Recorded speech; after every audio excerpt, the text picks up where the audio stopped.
Bismillahirrahmanirrahim. Ruwiya parantos diriwayatkeun Al-Ghazaliyu saha Imam Ghazali fin naumi dina waktos kulem. Ieu mah bakal nyaritakeun tentang mimpi orang soleh, mimpi bertemu sareng Imam Ghazali radhiyallahu anhu.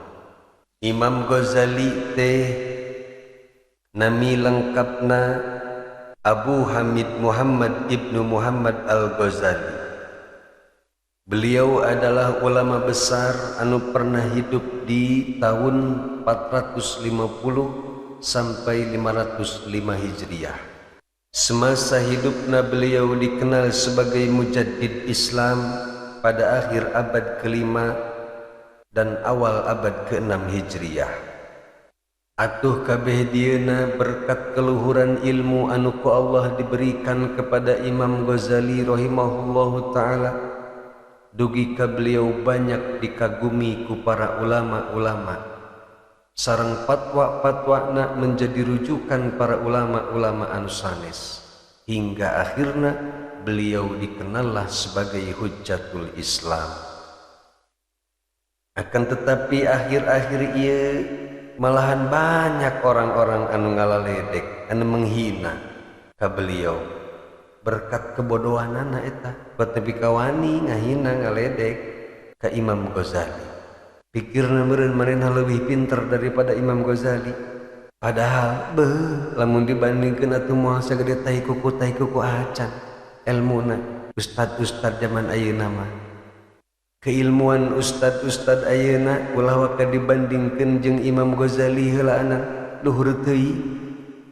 Upami dibandingkeun sareng raina bae heula nyaeta Imam Ahmad Al-Ghazali anu wafat pada tahun 520 Hijriah.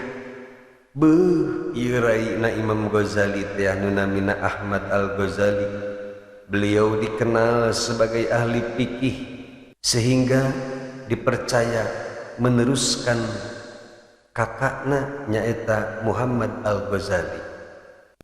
Ieu raina Imam Ghazali selain dikenal dengan ilmu fikihna, beliau oge terkenal dengan ilmu sufina. Bahkan beliau oge termasuk seorang wali anu diberikan karomah, diberikan ilmu kasyaf ku Allah Subhanahu wa taala. Urang mah boro-boro kasyaf urang kasep henteu. Bukti kekasafan raina ieu suatu ketika pernah jadi makmum. Imamna kakakna Imam Ghazali. Imam Ghazali jadi imam, raina jadi makmum. Tapi di tengah-tengah salat ieu raina tiba-tiba memisahkan diri tina jamaah mufaraqah teh. Begitu beres salat ditaros ku Imam Ghazali, ari tadi aing kunaon make memisahkan diri, make muparokoh segala rupa salat teh, batur ge nu lain henteu muparokoh daraekeun di imaman ku akang. Nah, ari anjeun make memisahkan diri ti akang, betbung berjamaah jeung akang. Nah, eta kan Imam Ghazali ge kasar, bisa apal aya makmumna anu memisahkan diri.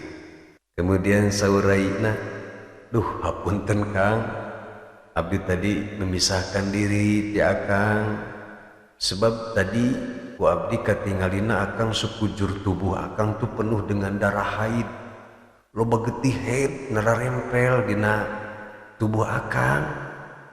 Nah, ku sabab kitu buru-buru abdi memisahkan diri, bisi batal salat abdi dan ningali akang loba getih haid."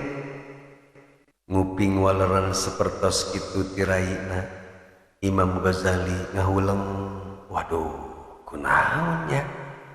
Kaula keur salat kuat katingali ku adi, awak kula loba getih heda." Setelah lami berpikir nembe Imam Ghazali emut, "Oh, kieu ai punten." Tadi teh akang keur salat kaingetan aya masalah haid anu ku akang can dipahami. Akang teu keur mikiran eta, keur mikiran ilmu haid. Jadi we kanyahoan ku manehnya euy. Eta meutak sing kade Namun keur ngimaman bisi aya makmum anu geus bisa kasap. Keur ngimaman urang inget ka pamajikan, katempo eta awakna bujur awewe hungkul. Nu mata kuring meminang lamun keur ngamakmum salat. Nempo imam ti awakna teh pinuh ku duit hungkul. Eta pan imamna mikiran duit melulu. Dengan sujud, ya Allah, dirahanya abdi rek loba duit. Jadi katepan aku aing loba duit hungkul eta sawak-awak. Tingkuring sugan mikiran duit wae, nepi ka calana imam jiga duit. Ya Allah. Urang mah hese hayang salat lempeng teu inget kana dunia teh. Kabawa we urusan dunia teh, ya Allah ya Rabbi. Mudah-mudahan we Allah ngahampura karena segala rupa kesalahan ibadah urang kabehan. Amin ya rabbal alamin. Nah, dari sekian banyak kisah-kisah tentang ilmu sareng kehebatan karomah Imam Ghazali anu perlu diketahui ku urang sareng kedah diambil pelajaran sareng kedah diamalkeun terutama ku orang tua supaya urang memiliki putra putri anu soleh tur solehah sareng bisa mencintai para ulama. Nyaeta salah satu sebab Imam Ghazali diberikan ilmu sareng kemuliaan anu luhur ku Allah nyaeta berkat doa kedua orang tua beliau terutama ayahandana. Kacarioskeun bahwa ayahanda Imam Ghazali teh adalah orang soleh anu resep mendatangi para ulama, resep silaturahmi ka para ulama sareng resep oge mengikuti pengajian-pengajian di majlis taklim para ulama. Saking kuresep-resepna beliau menghadiri pengajian para ulama, nepi ka beliau ge tertarik hoyong memiliki putra-putri anu saroleh seperti para ulama. Kemudian beliau banyak bertadarru ngadoa ka Allah Subhanahu wa taala, ya Allah, abdi hoyong teuing dipasihan putra-putri anu soleh tur sarolehah sareng bermanfaat pikeun jalmi anu seueur sareng bermanfaat pikeun agama Islam. Setelah sekian lama ayahanda ngadoa ka Allah yang diberikan putra anu saroleh, ternyata doana diijabah dan memiliki dua orang putra anu hiji diberikan nama Muhammad Al-Ghazali sareng nu kadua diberikan nama Ahmad Al-Ghazali. Dua-duanya terbukti orang-orang soleh. Tidak ada yang meragukan kesolehan Imam Ghazali sareng Imam Ahmad Al-Ghazali. Dan terbukti oge ilmuna bermanfaat untuk orang banyak sehingga dugi ka ayeuna karya-karyana banyak dipelajari ku para ulama, ku para santri di pondok-pondok pesantren. Karya-karya beliau anu sering dikaji dugi ka ayeuna di antarana Ayyuhal Walad. Pesantri mah sering dikaji eta teh Bidayatul Hidayah, terus Mukasyafatul Qulubil Muqarrabi ila Hadratil Ilmil Ghuyub, terus deui Minhajul Abidin, dan masih banyak dari karangan-karangan beliau anu paling fenomenal nyaeta kitab Ihya. Nah, ulah gagabah tah wani-wani ngahina ngaledek nganggap sepele karena karya-karya para ulama terutama karya Imam Ghazali. Komo karena kitab Ihya mah beuh ulah wani-wani ngaledek banyak diceritakeun tentang ulama-ulama anu dikutuk kusabab ngaledek kana kitab Ihya. Lamun dibacakeun mah kisahna kabeh moal kaburu bisi narundutan manten. Kurang hiji we bacakeun. Kisah ulama anu dikutuk gara-gara ngaledek kana kitab Ihya. Tapi akhirnya beliau tobat deui sih, kembali mencintai deui ka Imam Ghazali sareng mencintai karangan-karanganana. namina Syekh Ibnul Harrozim. Beliau adalah salah satu ulama anu pernah mencaci ngaledek ka Imam Al-Ghazali, bahkan melarang murid-muridna untuk membaca kitab Ihya saking kebenci-bencina ka Imam Ghazali rahimahullahu ta'ala. Tapi setelah sekian lama Syekh Ibnul Harrozim ia ngaledek ka Imam Ghazali sareng ngaledek kana kitab Ihya, tiba-tiba beliau keluar menemui santri-santrina bari ngelek kitab, terus nanya ke santri-santrina, at-ta'rifuna, santri pauh teu ieu kitab? Cek ieu santri, hadal Ihya. Mama, pan eta mah kitab Ihya, kitab anu dibenci teh aku mama. Nah ayeuna mah kelek-kelek ka dieu, ka kobong. Begitu ditaros kitu ku santrina, pakasyafa lahum an jismihi, langsung ieu Syekh Ibnu Harrozim teh ngabukakeun badanna, nembongkeun awakna ka murid-muridna. Fa idza huwa madrubun bisyati. Begitu murid-muridna ningali kana awak Syekh Ibnul Harrozim teh ternyata awakna pinuh tapak cambuk. Saur murid-muridna, Syekh eta kunaon?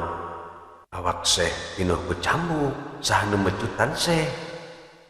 Saur ieu Syekh Ibnul Harrozim teh, atanil Ghazali fin naumi.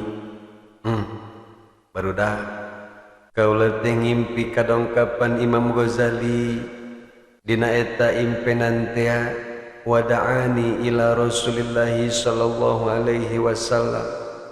Kaula digoroan ku Imam Ghazali, terus kaula dicandak dituyun ku Imam Ghazali, dicandak ka payuneun Rasulullah sallallahu alaihi wasallam. Falamma waqafna baina yadayhi, ketika Imam Ghazali sareng Syekh Ibnul Harrozim aya di payunan Rasulullah sallallahu alaihi wasallam teh, Imam Ghazali nyarios, ya Rasulullah, hadza yaz'umu anni aqulu alaika ma lam taqul. Wahai Rasulullah, ieu Syekh Ibnu Harrozim pernah nuduh ka kaula bahwa kaula pernah nyarioskeun perkara anu teu acan pernah dicarioskeun ku salira, wahai Rasulullah. Kemudian Rasulullah sallallahu alaihi wasallam memerintahkan Syekh Ibnul Harrozim untuk dicambuk. Kemudian dicambuklah ieu Syekh Ibnul Harrozim dina lebet impenan teh. Begitu gugah tina kulemna, beneran awakna tapak cambuk hungkul, nyereri awakna sakujur tubuh dicambukkan. Nah, namata ulah gegabah ngaledek atau ngahina karena kitab-kitab karangan para ulama, terutama karangan-karangan ulama anu tos terkenal seperti Imam Ghazali. Imam Ghazali mah lain ulama bantrak-bantrakeun, lain ulama ecek-ecek, sering beliau kaimpikeun ku para waliullah. Salah satuna pernah kaimpenkeun ku Al-Arif Syekh Sadili. Suatu ketika Syekh Sadili ngimpen, dina eta impenan teh Syekh Sadili ningali Rasulullah sallallahu alaihi wasallam nuju membanggakan Imam Ghazali di hadapan Nabi Isa sareng Nabi Musa. Dina eta impenan Rasulullah sallallahu alaihi wasallam nyarios kieu ka Nabi Isa sareng Nabi Musa, hal fi ummatikuma misluh. Wahai Nabi Isa sareng Nabi Musa, nah aya teu di umat anjeun jalmi anu sahebat seperti Imam Ghazali ieu? Qala, saur Nabi Isa sareng Nabi Musa, la teu aya wahai Rasulullah. Masya Allah. Cuna itu mah tiba ngimpi atau ngimpi para ulama, ngimpi para wali, lain ngimpi kos urang. Komo deui ngimpi papendak sareng Kangjeng Nabi mah eta mah bisa jadi mimpina mimpi nyata, lain hanya sekedar mimpi kembang tidur doang. Numatak sing hade ulah gagabah sekali deui, ulah gagabah ngahina ka para ulama. baik ulama anu dulu atau anu ayeuna ulah sampai wani-wani ngahina ka para ulama. Bisi urang dilaknat ku Allah Subhanahu wa taala. Naudzubillah min dzalik. Nah, ieu oge ruwiya Ghazali. Suatu ketika Imam Ghazali pernah kaimpenkeun ku seorang ulama anu soleh. Saur ieu ulama dina kulemna, dina impenanana faqila lahu, kemudian ditaros eta Imam Ghazali teh, ma fa'alallahu bik, wahai Imam Ghazali, parantos ngadamel naon Allah ka anjeun? Muncek urang mah tos dikumahakeun anjeun ku Allah. Faqala, kemudian nyarios Imam Ghazali dina lebet impenan, auqafani baina yaday, kaula teh ditempatkeun, dicicingkeun di hadapan Allah. Wa qala li bima qaddamta alayya, kemudian Allah ngadau, bima qaddamta alayya, bade ngasongkeun amal naon wae anjeun ka kaula wahai Ghazali. Fasirtu adzkuru a'mali, kemudian Imam Ghazali nyebutan kana amal-amalna sawaktu keur di dunia. Faqala, teras Allah ngadau, lam aqbalha, eta amal-amal anjeun anu disebutan ku anjeun tadi kaula teu narima kana eta amal anjeun. Wa innama sareng ari pastina qabiltu, kaula parantos narima minka amal-amal ti anjeun data yaumin dina hiji poe nazalat turun naon dubabatun hiji laleur ala midadi kana tinta kolamika kolam anjeun litasroba, eta laleur teh turun kana tinta anjeun teh tujuanna rek nginum minhu tina eta tinta. Wa anta taktubu, sedengkeun ari anjeun waktu harita keur nuliskeun kitab. Temual mungkin nuliskeun bon hutang mah tuh pasti lagi ulama menuliskeun kitab. Nah, ketika anjeun keur nulis kitab, terus anjeun ningali aya laleur asup kana tinta kolam anjeun, fataroktal kitabah, kemudian anjeun ninggalkeun nulis kitab teh ngantep kana eta laleur hatta akhadat, nepi ka eta laleur teh bisa nyokot habdoha kana bagian pikeun eta laleur. Lempeng nama ku sabab eta laleur teh diantep ku Imam Ghazali, nepi ka eta laleur teh bisa nginum kana tinta sawaregna. Itu semua dilakukan ku Imam Ghazali teh rahmatan biha, kusabab karunya nempolaleur hauseun hayang nginum. Nah, berkat kasih sayang Imam Ghazali ka eta laleur teh, summa qala ta'ala, kemudian Allah ta'ala nyarios, umdu bi abdi ilal jannati, wahai para malaikat gara candak ieu hamba kaula ka surga. Masya Allah, sok sanaos ieu berupa impenan, tapi ieu tiasa jadi motivasi bikin urang bahwa urang ulah sampai menyepelekan amal baik sedikit pun, walaupun eta kebaikan teh dianggap sepele lah dibanggi kitu. Naon sebabna? Urang tidak tahu amal baik mana anu bakal bisa jadi sebab mengantarkan urang ka surga Allah. Urang tidak tahu amal baik anu mana anu bakal mengundang rahmat Allah ka urang.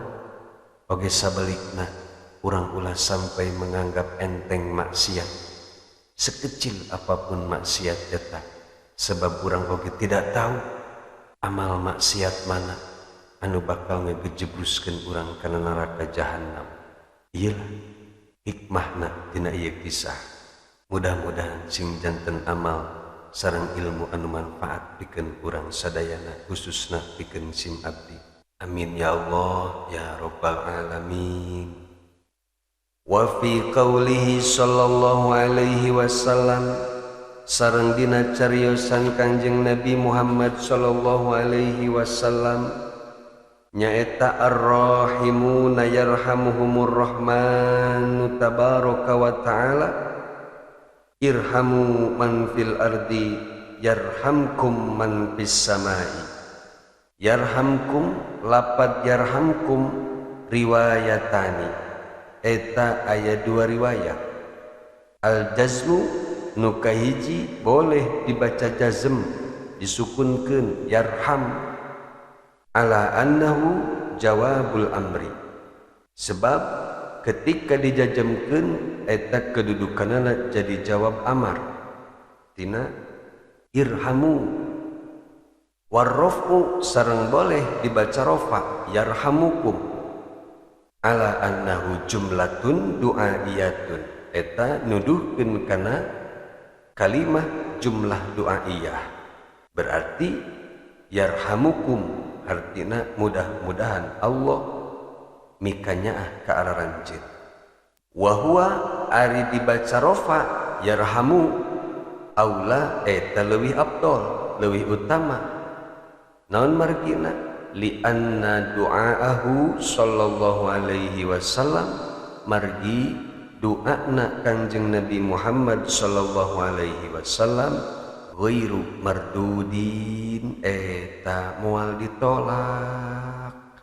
Berarti macana ieu hadis teh irhamu man fil ardi yarhamkum, boleh oge irhamu man fil ardi yarhamukum. Anu lebih afdol nimutkeun Syekh Nawawi irhamu man fil ardi yarhamukum man fis samai. Wallahu a'lamu bissawab.